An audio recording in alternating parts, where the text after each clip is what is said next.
power comes not from my physical form, but from the blackness that resides in the hearts of all men. Hello, my name is Kate and I'm gonna tell you about the Lich, who Zhengyi the Witch the lands of Faerun in D&D. Zhengyi the Witch King, a former Wizard of Thay and after a while a powerful Lich, who amassed one of the most powerful armies in Faerun and conquered the lands of Vaasa. He was serving Orcus and had created Castle Perilous, whose ruins even served as sanctuary for Tiamat's cult. Zhengyi can be found in the Throne of Bloodstone adventure, campaign setting books, several other materials, as well as mentioned in one of the Robert Salvatore's books. But how did he become like that? And where is he now? Let's figure it out. Nothing is known about Zhengyi's past, only that he was born in the land of Thay and was a very talented magic user. When the boy grew older, he entered under the tutelage of Red Wizards and eventually fully became one himself. The exact date of birth is unknown, yet it is known that he was over 400 years old Lich by the events I will tell you a little bit further. And since lots of I'm too evil to die wizards starts to look for lichdom in the second half of life, I assume Zhengyi was born around 870 to 890, and that means that he is older than Sastam. He lived through the rising of the Thay Empire and probably participated in the Battle of Tazalhar in 922, which signified the independence of Thay. During this time, he started to serve Orcus, the demon lord of undead, diving deeper in the arts of necromancy and dark arts, and had become an exceptionally devoted follower.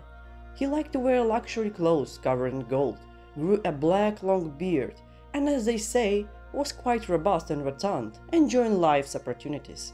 I think he might have participated in the first invasion of Rashomon in 934. Red Wizards failed an attack in the Gorge of Gauros, and Zhengyi could have been probably gravely wounded there, but Orcus saved his life, helping him to transform to a Lich. Zhengyi presumably fled Thay after his transformation, because otherwise I don't see the reason why he couldn't have become the Zulkir, but nobody knows where he spent the next 400 years.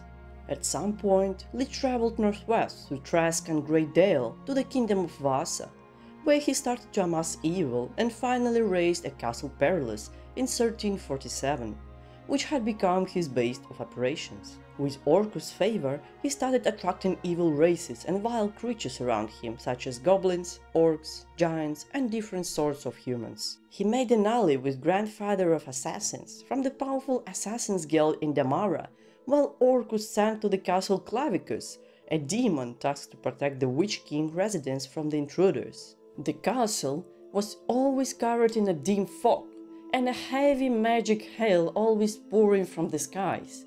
It had many lines of defenses as well as all-seeing eye that scouted the area for any intruders in all directions simultaneously. All doors were traps in the castle or teleports to the traps. Zhengyi even had a Death Knight patrolling the area. With such powerful friends and strong defenses, the fame of the new ruler of lands was spreading quickly, and many Orcus followers flocked to the Castle Perilous, founding the cult of the Goat's Head, a cult of Orcus with Zhengyi as its leader.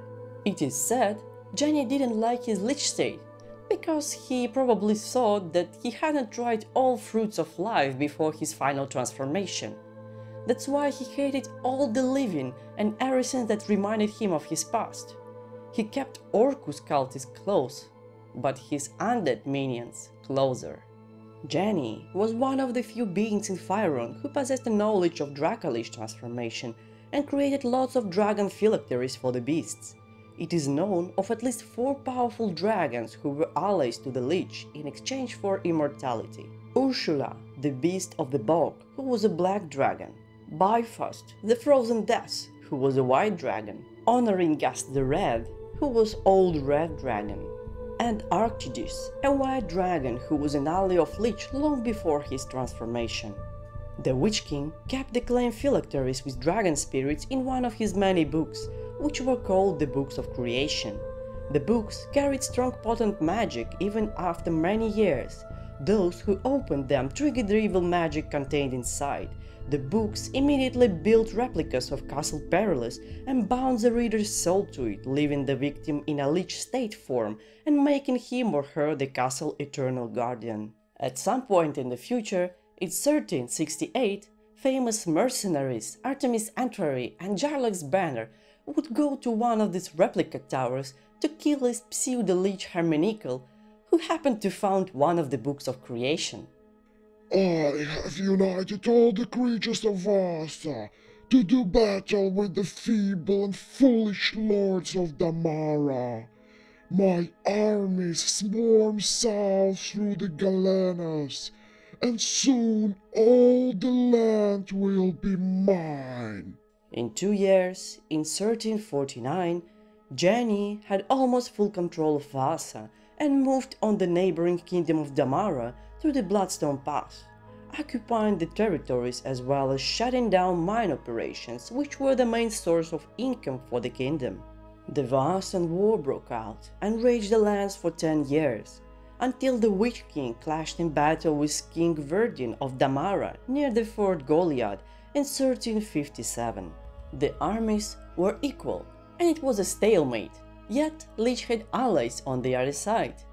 The trusted lieutenant of the king, who was a servant of Grandfather of Assassins, brought a magic wand to the king, saying that it would help to defeat the undead army if they act now.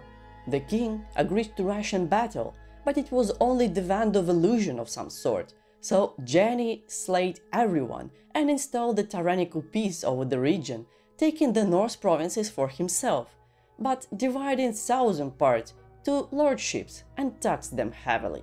Over the next 2 years, Zhengyi ruled the lands, increasing control and armies, until in 1359 the rumors of Gareth Dragonsbane, a young promising leader of Bloodstone, reached his ears. The same year, Witch King moved his armies against Gareth, and they clashed near Fort Goliad again, and both armies stopped by the sides of the river Goliad. Zhengyi's undead troops couldn't move south beyond the river, as it was too far from the source of Zhengyi's power, Castle Perilous. Gareth Dragonsbane and his party managed to sneak into the Castle Perilous and slay the guardians and the dragon, making their way to the portal that led to the abyss and to the realm of Orcus himself. They stole and destroyed the wand of Orcus. Zhengyi lost his powers, his armies were destroyed, and the Lich was eventually defeated. In 1361, the earthquake destroyed Castle Perilous, whose ruins became a place for many lurking horrors, abominations, chromatic dragons, and Tiamat's cult, who were lured to the place by the echoes of Witch King's power. 100 years later, in 1477, the castle mysteriously regenerated itself from the ruins in a black stone inscribed with runes. But how it happened and why is still a mystery. Is he a strong character? From the lore perspective, he was a powerful Tan wizard, old Lich, and a favorable servant of Orcus, and possessed at some point the strongest army in Faerun, which included lots of undead and also old powerful dragons. From a technical perspective, according to all editions of D&D, he is a 30th level caster, a Lich with 85 HP, lots of spells from 1st level to 9th level, and powerful artifacts. And now, a bit of DM tips on how to play him. If you are planning to play the Return of Zhengyi, think of his motives. Will he try to gather all of his books? Or find all lost dracoliche phylacteries? Or just conquer the Empire region? The Lich is very smart and calculating, so always throw demons and guardians to adventurers, while take time to calculate and evaluate the battle. Teleporting back is not always a bad thing if you regroup and strike back. And don't forget to build lots of layers of trap in the Zhengyi lair to wear off the party. And that's what the story of Zhengyi the Witch King, a powerful Lich, who left a long-living legacy even after own destruction. Even Samaster the Mad pretended to be Zhengyi for a while for his own ends, and Castle Perilous rose back again, and who knows what or who could wait inside.